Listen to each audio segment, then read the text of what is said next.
Yeah, it's kind of a pain in the ass to get like around the headlight and down in there. Yeah, I had a Yukon my parents have. We've pulled our bumper out multiple times because it's a steel bumper, and the car's been through a couple of car accidents, and each time the bumper came out fine. Just gotta pull it out. Yeah. Question why they don't make steel bumpers anymore. Those things are steady. They're heavy. They're heavy, but you can come out fine out of any car accident. Oh, apparently Subaru Outbacks cannot handle the snow. That doesn't surprise me. They also like disintegrate in a car accident. I cracked the battery in one. Well. Yeah. The wheel was this way. It wasn't even going that fast. No, I'm technically at fault because I didn't follow the stop sign. I stopped, didn't see the lady because it was kind of a blank corner, and I went. And next thing you know, car accident. Yeah. Batteries cracked, the acid's flowing, you know. Wheels horizontal in her car. My car just had to be a bumper pulled out. I was driving away. Yeah. Well, I mean after the cops, but. Yeah, we're kind of lucky that we didn't go into the ditch on the way back to Minneapolis. Like literally the whole ride back, it was just like. Well, I leave for Vegas next Friday. Driving down this coming weekend's gonna be actually so I'll be melting. Who are you talking to? Okay, what? I was gonna say driving down to Minneapolis this coming weekend's gonna suck, but then I realized that it's gonna be above 30 for most of the week. Yeah. So it's I know. I'm so happy that it decided to be warm for us to come back to. Yeah. Like, let us slowly acclimate back down to this. Well, I mean, winter's kind of on its way out anyway, so yeah. it's probably not dipping back down below 0 consistently again. It might hit it like once or twice, but. But I'm going to be happy to go back to somewhere warm next week. Yeah. Dude, just think after this school year, I'm probably not going to be experiencing sub-zero temperatures for a good 4 or 5 years. Where are you going? Or VJ. Not here. Good answer. Grad schools. Yeah. I applied here, got admitted here, but I'm not going here. It's your safety net school. Yep. It's exactly what it was. Pretty much gonna pull the same thing except I'm looking at the Palmer's department.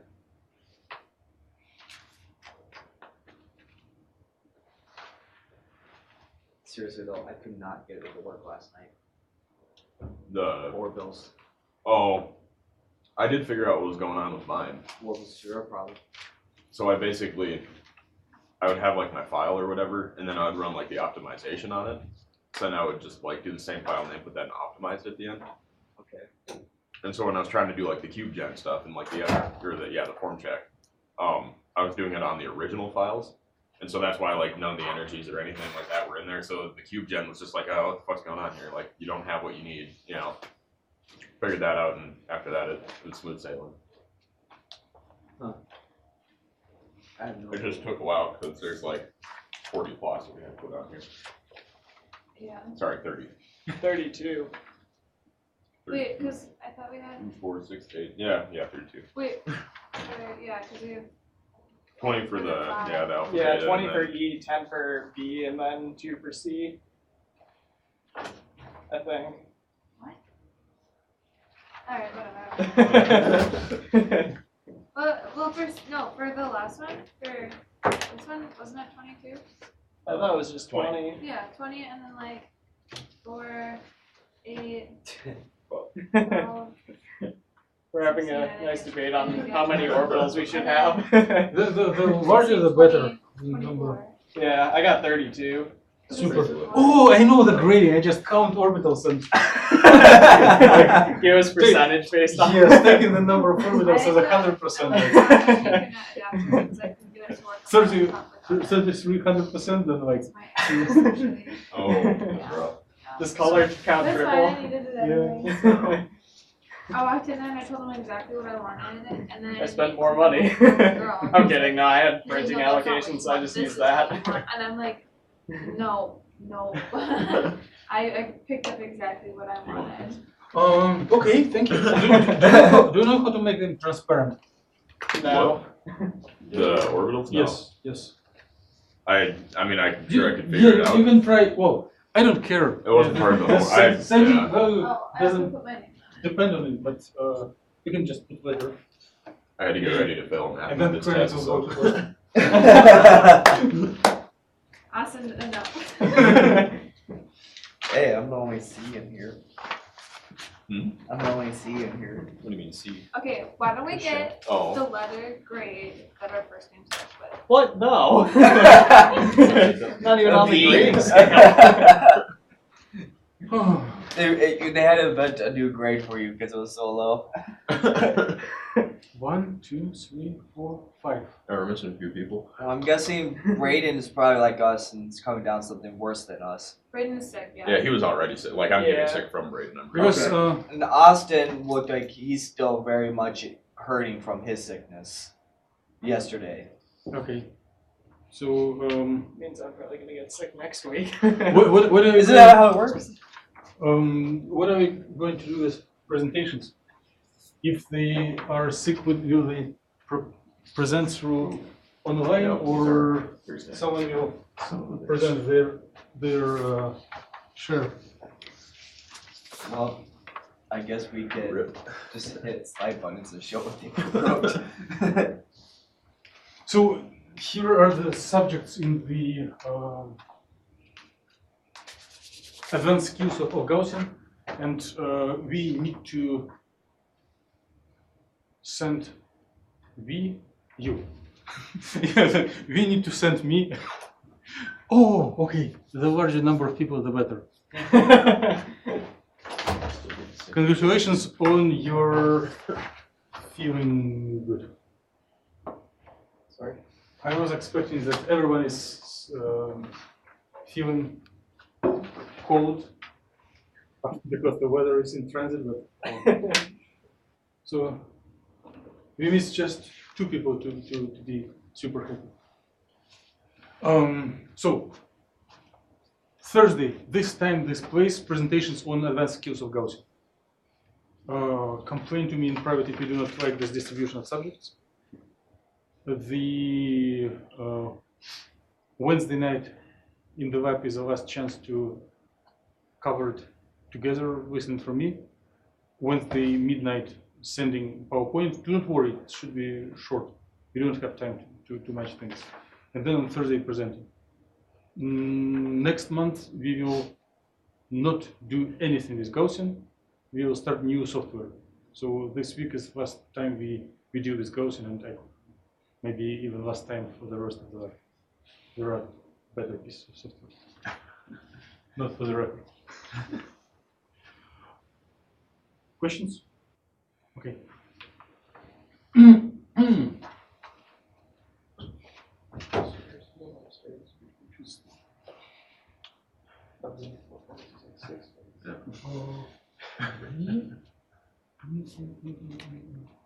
It's like our condo back in Georgia. Yeah. I swear, we just kept on going.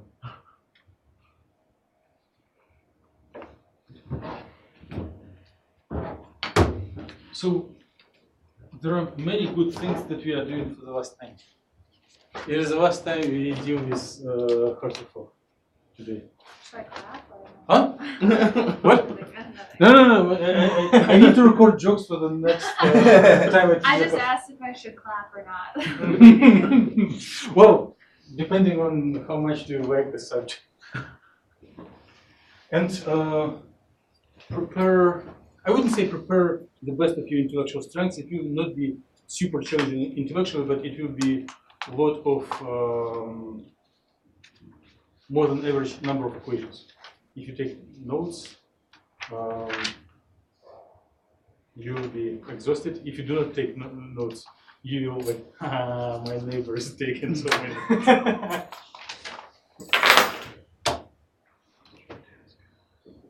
So it's not a wonder that we target to get the observables, right? To compare with experiment. And if something was missed and we were not able, they are recorded. So here are the subjects that I hope to hear from you. So we are missing Austin, who is expected to talk about density of states, very important thing. Wait, do Vijay and I have the same thing? Not much, but see, I was not sure that you both will be available on Thursday, so there is a little overlap. Okay, so If more than one person speaks about the same subject, it's only a plus. Okay. Repetition is the core of instruction. And you're not telling from any manuals or from online, you share your personal experience, right? Because we all are literate, you can take cell phone, go to Google and get answer. You share what you tried and what success of it. And today we are missing Russell. I hope he will come to tell something about the set correction pathway and animation of normal modes. Maybe I will have time to chat about it on Wednesday night. So, if you expect to get exhaust attack, or if you're going to get super tired at the end of meeting, or you need to leave earlier, here is the summary of what you should get as a take-home message. So here is a capital F. And those who attended physics seminar yesterday learned it from discussion between Professor Krzyzewski and Dr. Khan about that F is instead of H. Right? The difference is that there is a letter C instead of psi, right? And there is a letter S that we never saw before. Okay? And here's the thing that you would get if you go to the Google and type Hartree-Fock Wikipedia. I can't compete with Wikipedia because sometimes it tells right things. So you start with atomic coordinates. You make initial random guess of orbitals or expansion coefficients of this C. You form Fock matrix that gives you average action of background orbitals on your favorite orbital. Diagonalize Fock matrix. Plug the coefficients into slate determinant to get the total energy. And repeat until the total energy starts getting the same number on several cycles. But on each step, you plug in new orbitals that you obtain through this procedure to form the Fock matrix that carries. So the orbitals start tracking more and more influence of the electronic interaction. There is one thing I was reviewing what I'm going to show today, and I just start looking on my notes without any memory of those, and I found one thing that is missed. I better edit now. Did you play with ping pong and tennis balls together? Or if you ever picked potatoes? There is a very important experiment. So suppose you have like 100 of ping pong balls and 100 of tennis balls. Or you have 100 of very small potatoes and 100 of very large. You put them randomly into a bucket, right? And record where they are. Now you start shaking it once, twice. What will you see after? The small ones will fall through. Can you repeat it to everyone? The small ones will fall to the bottom. Why? Uh, Who is guilty? Who is responsible? gravity. Yeah, this is too general. Your gravity is guilty for everything. Like Person? person. Newton? No, much earlier. It's the best example of, I cannot pronounce it in Galileo? Huh? Galileo? Earlier. Aristotle then? About right. And then the first letter is correct. Yes. How do you pronounce the word of floating in Buoyancy?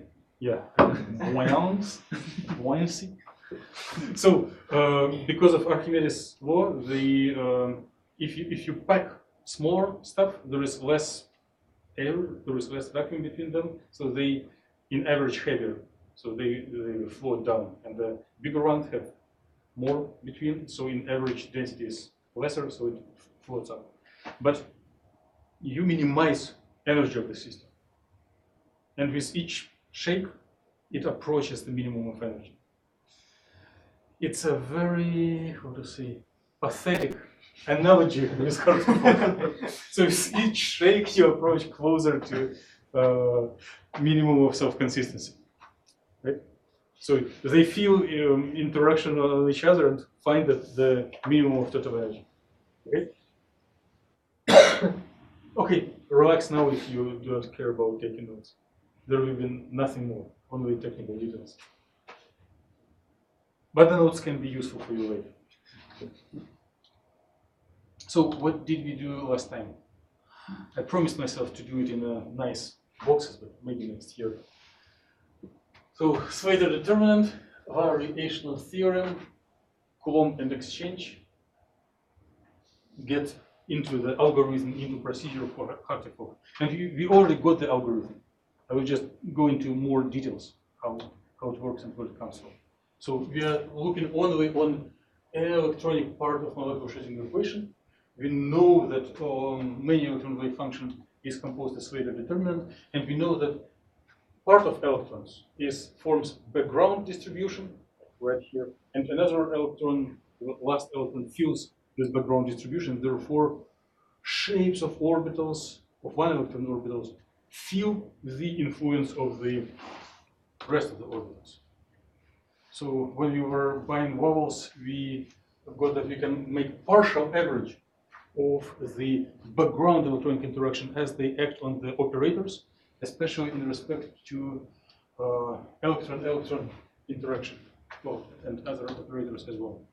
And many weeks ago, we got to this example where we have two one-electron equations for systems that consist of two electrons. And the same can be done for as many electrons as we need.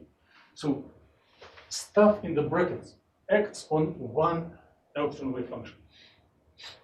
So in some sense, it is one electron equation, but the parts of the operator carries information about the remaining orbitals, right?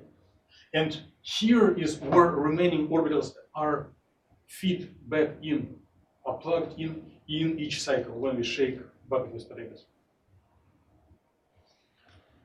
So in fact, it is one electron equation, but at each iteration, we have a feedback about distribution of other orbitals.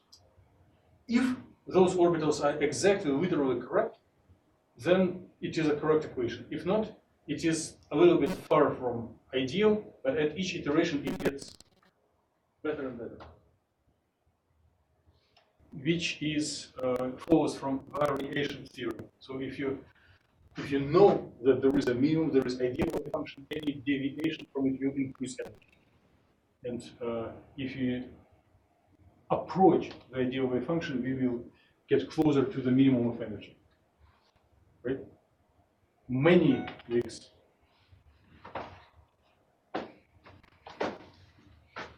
Just going to put it on mute. So many weeks ago, we were playing a little computers and minimizing interatomic positions, finding minimum. Now we're finding minimum of multidimensional electronic distributions. But we will be always finding minimum. Hierarchy of objects. Atomic orbitals at each site, molecular orbitals distributed over all sites, Slater determinant that combines many molecular orbitals into one electron wave function, later gives total energy of the multi-electron system. Right? And the only thing, atomic orbitals, molecular orbitals, and expansion coefficients. This expansion coefficients is the only thing that we can vary. So we will apply variation principle so that find optimal set of orbitals that would help to find multi-electron wave function. And this mean field this is two words that must be near and dear to the hearts of physicists. Mean field concept is that there is a background of all but one electrons that create mean field for the last electron. But we do not know which electron is the last. And if you swap and consider another electron as the last one, the rest of electrons will create the same mean field. Okay? And those are clip files that you have just submitted as homeworks, right? Whew. What is exchange? Not currency exchange in the airport, exchange in computational chemistry. I don't care, you don't need to answer me, but be ready to answer it to someone else. Some of you are done with your travel to conferences and some of you are going. So if your colleague on APS catches you, what is exchange? You should come up with an answer.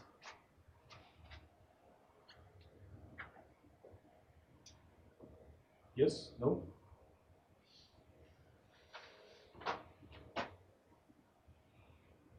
Exchange of what?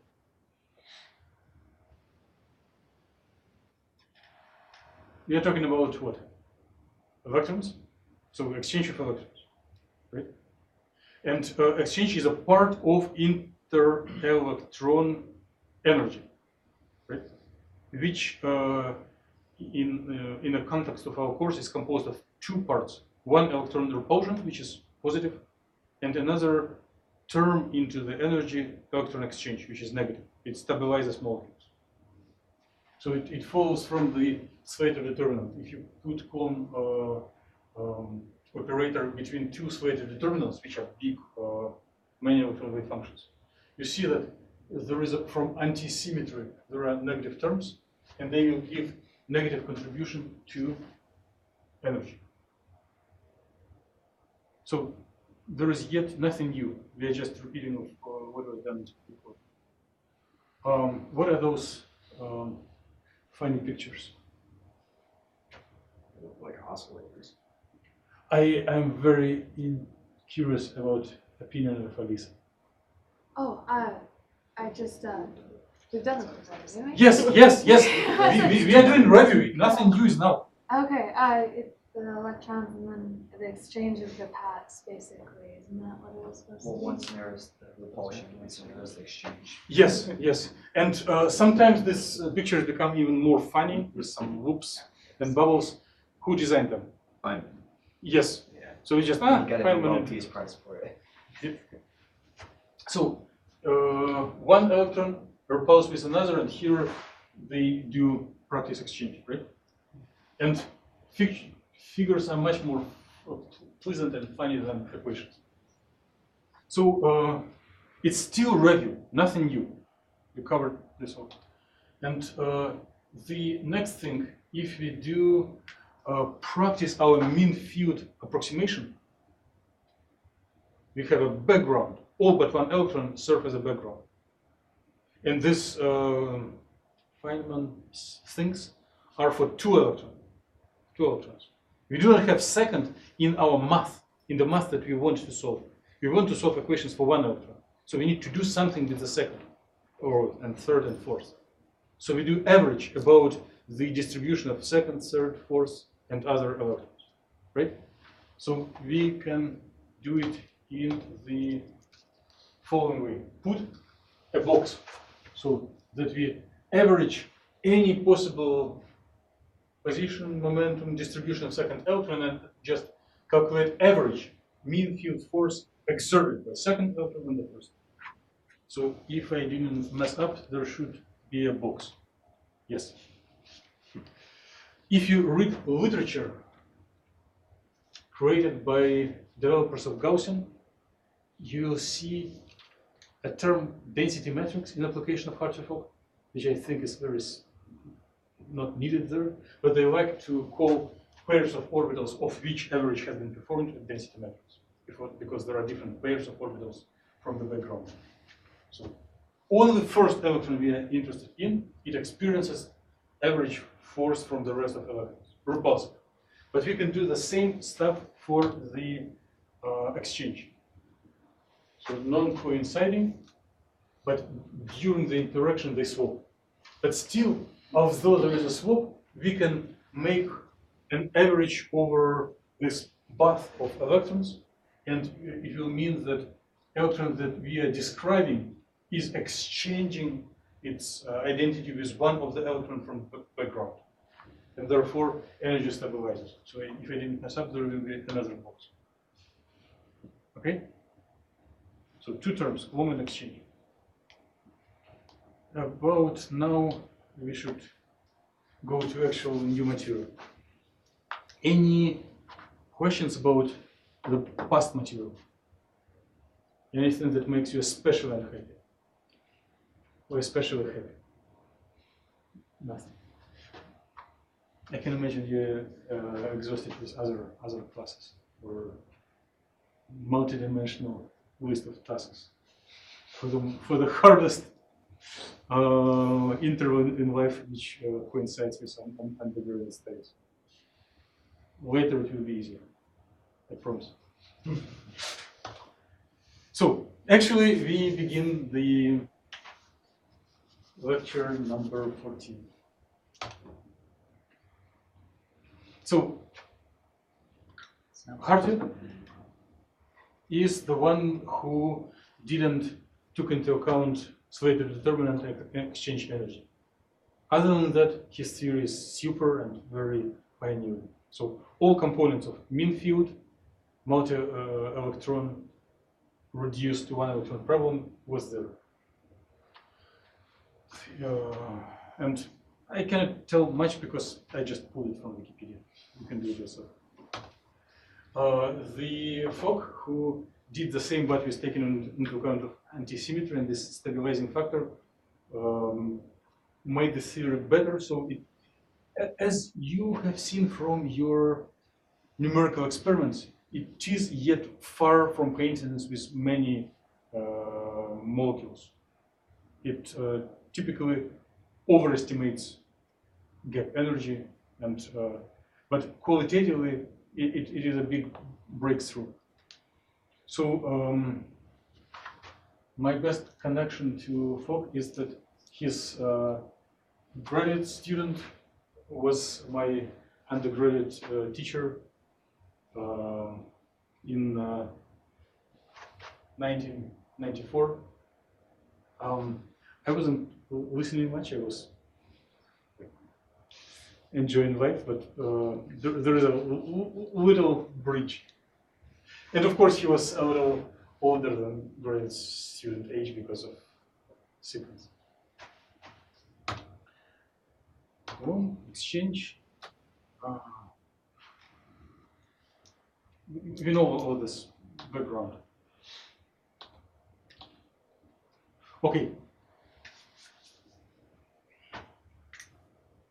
There will be the goal is to get a protocol that we can advise to programmer to build a Hartree-Fock core. We are not mathematicians. We are practical guys who need to solve something for real molecules. And real molecules consist of real atoms that have their atomic orbitals. So we are going to take it into account and speak not about abstract Hartree-Fock equations and solutions, but about practical solutions in the basis of specific, using specific basis. So you cannot talk about solutions with abstract continuous functions. Even if you can, it is not practical.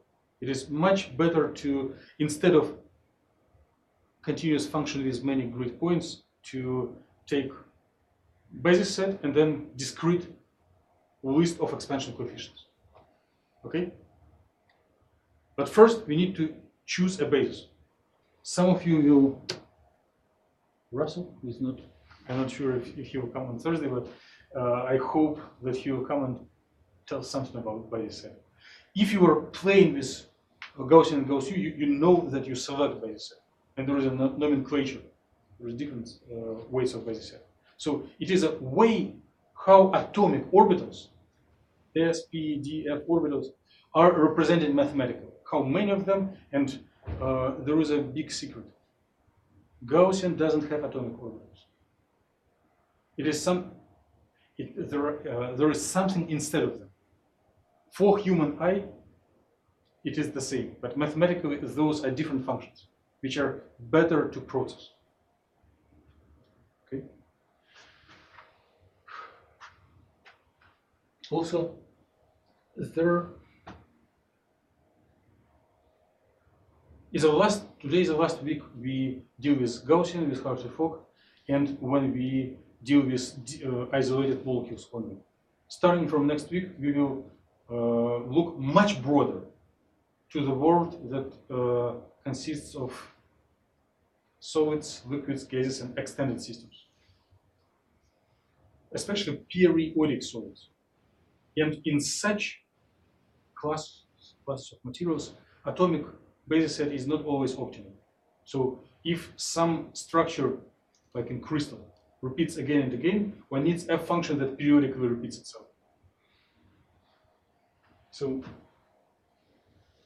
if you were exposed to physical chemistry, you know, plane wave is something that is periodic and matches well periodic simulations. So for atomic basis functions, you have position of atom, you have how far your electron is set off from position of atom, and then you expect it to be like a cusp, right? Here is position of atom, here is position of electron, and it goes exponentially, right?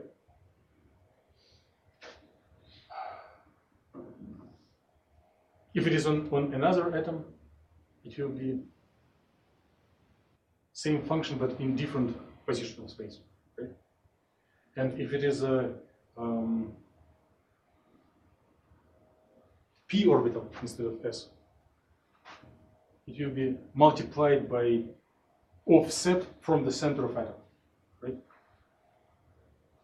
And I'm forgetting about the radio stuff. So this Gaussian is multiplied by offset, therefore it gets this shape.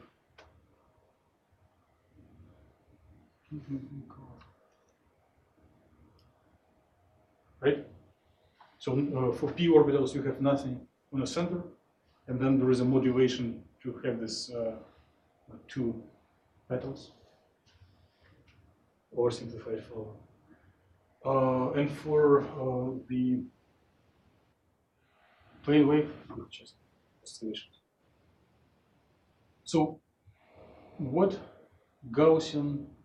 Oh, why Gaussian is called Gaussian? Because it looks like a Gauss curve. Huh? Because the curves look Gaussian. Course what? Like you were just drawing there. But those are exponential functions. Okay. E to the power minus first. And you know that the mathematician Gauss was living like 300 years ago. He was not able to be author of Gaussian software. Any thoughts on the connection? So this function has a sharp cusp. It is the derivative is infinite in point zero, right? But if you care about chemical bonds, you're not much worried. If you're not a nuclear physicist, you're not worried much about what is going on in the tiny vicinity of nuclei. You don't care about this region. So something in the near vicinity of nuclei is not your primary focus. And there will be not much, not much error if you build a Gaussian function that will approximately mimic the first order exponential in the tails and will diverge in the tiny vicinity of that. So this is a trick. You avoid discontinuity of first derivative, and all matrix elements, all expectation values with Gaussian function becomes so much easier to compute. So Gaussian software is called Gaussian because atomic wave functions are reproduced in terms of Gaussian bell-shaped functions. Okay, makes sense? It's a little secret, but we are not going to use it today. Today we are just going to use any basis functions named with letter chi. Okay. Right. Second power.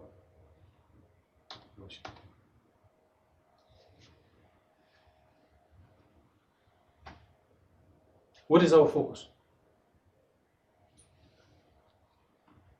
What in this big building, big structure of cosmic Fock theory, what we can change and what we must change and what we can optimize?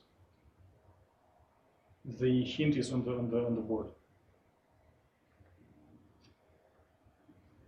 Letter C. Yeah. So we need expansion coefficients that tell us how much of given atomic orbital contribute to a given molecular orbital. So we need one index for atomic orbital, and it is a super index that includes position of ion, principal orbital, magnetic quantum number, and second index is number of molecular orbitals, like LUMO or HOMO or something else, right? So each of molecular orbitals is expanded in basis of many atomic orbitals.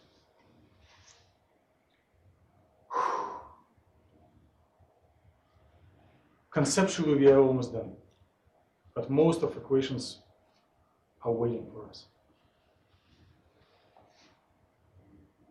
No one needs to live literally at 11:50. No one wants to lie and pretend, oh yeah, sure, I have an answer for that. I'm tired of this. Okay. So we already recorded this. And you heard this as well.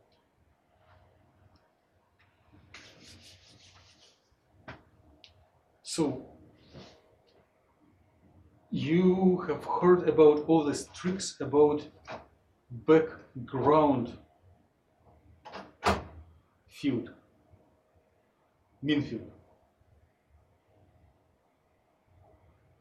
So background electrons affect on our primary electron of interest. And this primary electron of interest has its own kinetic energy, interaction to nucleus, and interaction with full of the rest of electrons, with background electrons. Kinetic, nucleus, and interaction with the rest of electrons. Coulomb, repulsive, and exchange attractive. So we make a summation over all but one electrons. So it interacts with all electrons except itself.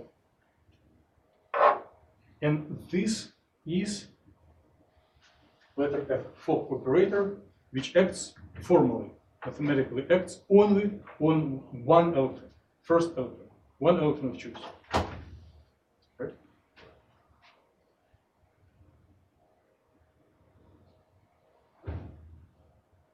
One electron operator, kinetic, potential, and interaction with the rest of the electrons.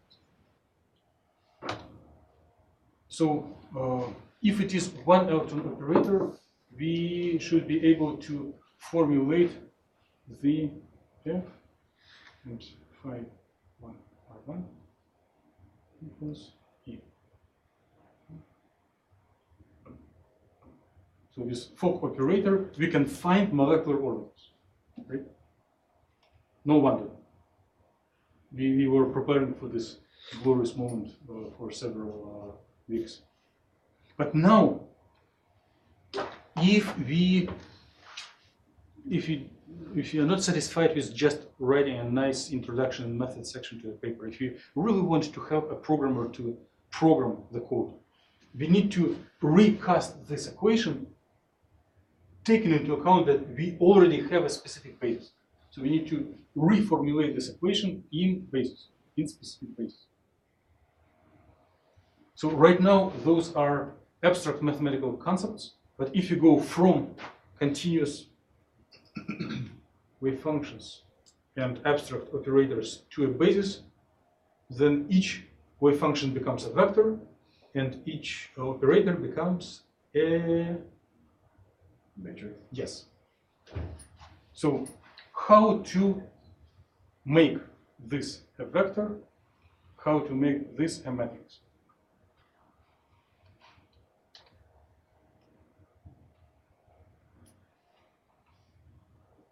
You'll see it's a just little note on the side that you'll see very soon. Since, well, atomic orbitals are orthogonal to each other if they are sitting on the same atom. But if they're sitting on different atoms, there is no guarantee that they will be orthogonal. So this basis set is not orthogonal. So it is, in some sense, it is bad basis set. So some orbitals are not orthogonal. In this measure of non-orthogonality is this overlap matrix. So orbitals sitting on different atoms overlap. And they're neither 0 nor 1, something in between. And we need to take it into account. Notation, general notation. You saw it. Okay. There is a Fock equation, one electron equation for molecular orbital, and we need to cast it in a specific basis. How do we do it? So we write that this phi is expressed as Ci nu chi nu. Right? Atomic expansion coefficients, and then you plug in this orbital here and there, and nothing changes. But we do not need the atomic orbitals. After we plug it in, we can do the same trick as you may have practiced many times in quantum theory. If you have equation with wave functions and you want to get rid of wave functions, you multiply everything by orbital conjugated with different index and integrate. Right? Two wave functions convert into number. Good or bad, but number. And we get rid of wave functions and have only numbers, only vectors and matrix elements. Right? So two numbers and matrix elements. Numbers and matrix elements.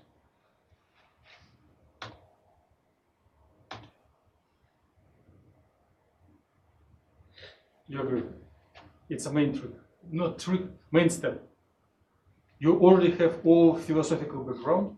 This is main practical thing, and the rest will be just a couple of boring mathematical steps. But you already have Hartree-Fock theories encoded in your heads. The rest is processing. I can stop, finish, and you sit alone and derive the rest. Your education allows you to do it. I'm confident. It's really, well, it's exhausting. It will take you maybe longer than an hour, but it is possible. So here is what we get after we plug in wave functions as expansion over atomic orbitals. Okay? Atomic expansion coefficient. Atomic expansion coefficient. We haven't yet. Last time I used letter phi, choose letter chi. Chi nu. R1 star integral dr1. So we need to apply this stuff to left and right sides of equation. Right? So if you do this to left and right sides, you'll get the chi star and chi will kill each other.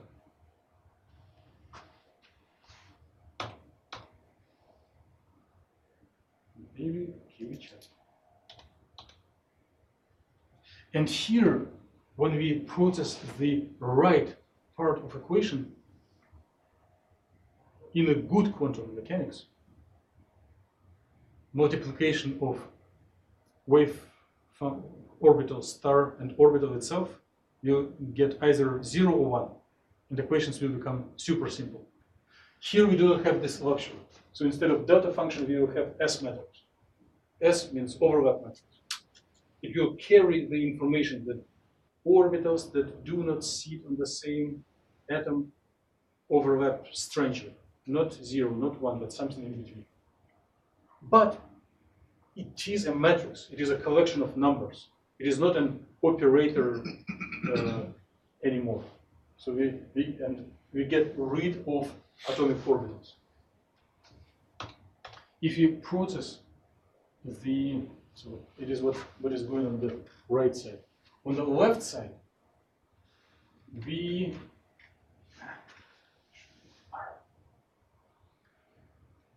if you put this stuff here, and integrate, you see an object that you started liking 2 weeks ago. Operator, orbital on one side, orbital on another side. If it would be a general wave function, this will be expectation value. But if those are eigenstates, and it is not an immediate observation of anything, but it is computed same way as we compute observables, the name for this thing is, so it will be matrix with indices mu and mu. It is a matrix, and one word is missing. Element. Yes, matrix element. Do you recall it from PChem? More or less? So matrix element of Fock operator. Okay. So on the left, we develop matrix element of Fock operator. I'm just lazy to write the whole word. And on the right side, we will get overlap matrix. So matrix element of overlap. So I will show this, how it develops in form of equations, but in fact you already have it.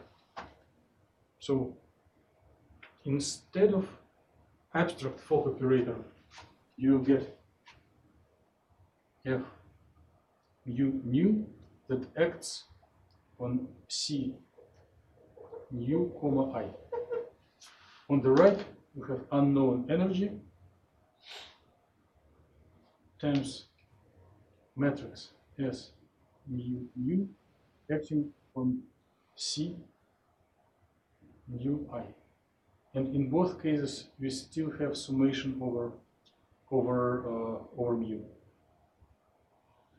So if it would be regular quantum mechanics, the summation and delta function would eat each other as a snake and a rabbit.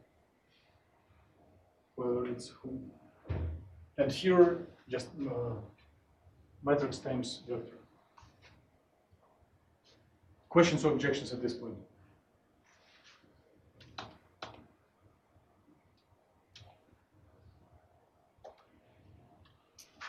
So summation, matrix element of Fock operator. This stuff is overlap matrix. And unknown, there are two unknown things. This C coefficients and energy, they are unknown. But this is a equation that we can process and solve. Right now, finally, we come to the sort of equation that we can solve. It will not solve the whole Hartree-Fock problem. It is only one step in this self-consistency procedure, but it is a solvable equation that mathematicians like, and the amount of basis functions Suppose you have 300 atoms and maybe 100 orbitals on each atom, or maybe less. You'll get just a few thousand bases, and it's like matrix 10,000 by 10,000. To diagonalize by today's laptops, it's nothing. And with clusters, supercomputer clusters, it's regular task to diagonalize matrix 10,000 by 10,000. So you could become happy by now and thinking like, okay, enough because I understand everything, or enough because I'm tired. But let me do the following in public. Let me convert this expression, which is correct but not nicely wrapped, into something that may click and make you happy, if equations may make you happy at all. So we are solving diagonalization problem, and we are talking about diagonalizing matrix, finding eigenvector. So where is the matrix? How does it look like?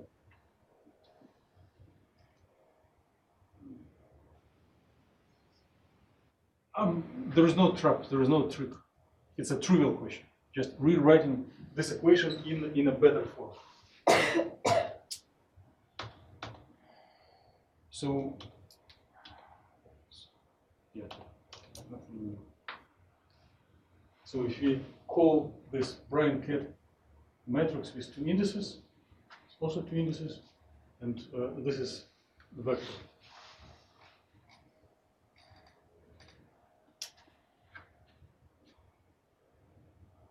The notation of two index object with summation multiplied by one index object is a shorthand notation for row by column rule. Right?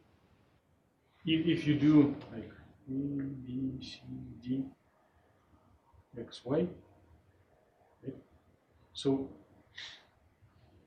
while you're going through different elements in a row, a column index in a matrix, and when you go through different elements of the different rows in a vector, this is the index nu here and there, right?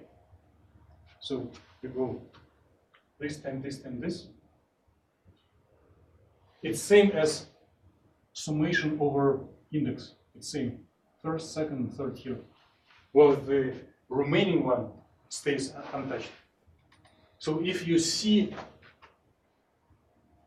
object with two indices multiplied by object with one index and summation, you can immediately say, oh, it is matrix by vector. It is always the same. So if you see this notation, you can unwrap it back into the matrix times vector. So the matrix will just coincide of F sub 1, 1, F sub 1, 2, F sub 1, 3. So F matrix element with different indices. And the vector will consist of this C. C sub 1, comma I, C sub 2, comma I, where I is number of eigenstates. Okay? Give me a little sign if you do not feel super comfortable with this notation, so that I just do not become too happy. No? It's okay?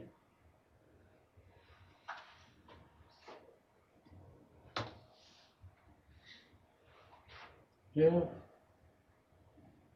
1, 1. F 1, 2. I'm waiting. F 2, 1. F 2, 2. Matrix times C1, comma I, C2, comma I equals E sub I, because there are many solutions. There are several eigenvectors and several eigenvalues. C1, comma I, C2, comma I. So, what is wrong? S is missed. S is missed. I'm too excited and under the pattern of what happens in regular 1, 2, 3. Yes. We should have the S 1 1. S 1 2. S 2 1. S 2 2. And here we do this. C1, I, C2, I. Yeah, thanks for helping. Thanks for catching it. So 1 matrix times unknown vector, second matrix times unknown vector, and unknown energy, right? So it is Hartree-Fock equation in a specific basis. Hartree and Fock didn't focus on this. It was another scientist. And I always do mistakes in spelling the name. So it is, I do not remember how many O's and how many A's, and how to pronounce it. Ruthan, but it is a Ruthan equation, which is Hartree-Fock one-electron equation in matrix form. But it is what is being solved in the Gaussian software and any other software where Hartree-Fock equations are implemented for quantum chemistry. So it is diagonalization. Now, just a little addition for a bit more comfort. Two matrices are too much. Typically, when you diagonalize matrices, you have just one. How to get one matrix out of two in this case? You can just subtract them one from another, right? So put 0 here, vector of zeros, and here write f minus epsilon I sub s11, f12 minus s12, f21 minus s21, f22 minus ei s22 equals 0, 0, 0, 0. Okay? You follow it. Is there a reason that you weren't including the energies on the off diagonals?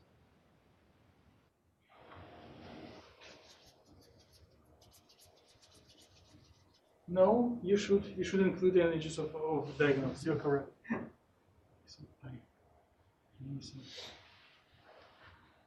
I'm under standard pattern. That energies must be under diagonal. So it is same what we did. So vector of unknown expansion coefficients, where second index just number of eigenstate, and we can, instead of writing this vector all the time, we can just add the little arrow that symbolizes vector. Right?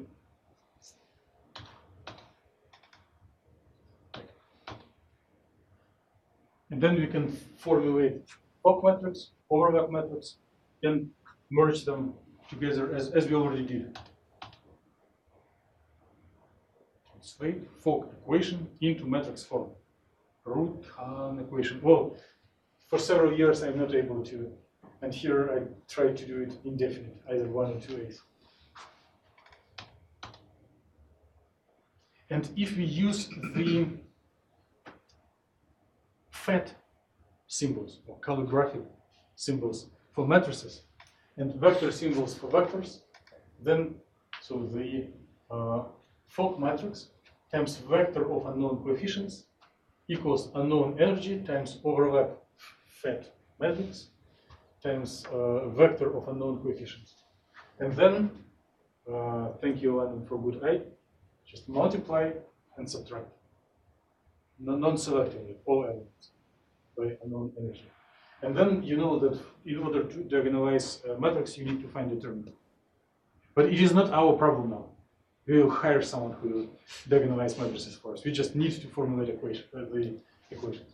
And as soon as one diagonalizes, one will find set of energies and set of this expansion coefficient that help to unroll back and by multiplying atomic orbitals to get these shapes of atomic orbitals. So when you see the check file, it doesn't have these shapes. It has only information about expansion coefficients. But when you do form check and then later cube gen, it unrolls it back into the shapes, multiplies by atomic orbitals. I don't know if I have more slides. I do like whatever I want. It will be a surprise.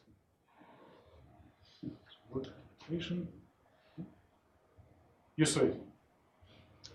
So, bucket with potatoes. Small on the bottom, big on the top.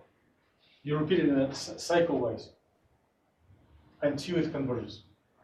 So you formulate Fock matrix, including information about shapes of your orbitals that you, at the first step, you guess. On the second and subsequent iterations, you plug in these expansion coefficients to formulate Fock matrix. Right? It includes information about the background of the orbitals. You diagonalize it. Here it's skipped. You find total energy and see if it asymptotically converges. If yes, you go forward with finding observables. No, you repeat. So from now on, you are entitled as certified experts in Hartree-Fock theory. I don't think we need to invest time into making exam to check how good experts you are. Let's trust that you already are, and make our efforts on practical aspects, on the actual preparing input, analyzing output, and making educated operation of Gaussian software for Hartree-Fock and other methods. I believe now it will be my favorite slide. Yes. Thank you much for staying. I will stay here for any questions and hope to see all of you on Wednesday night for last lab before presentations. And some of you who are involved in research are welcome to join another meeting this evening.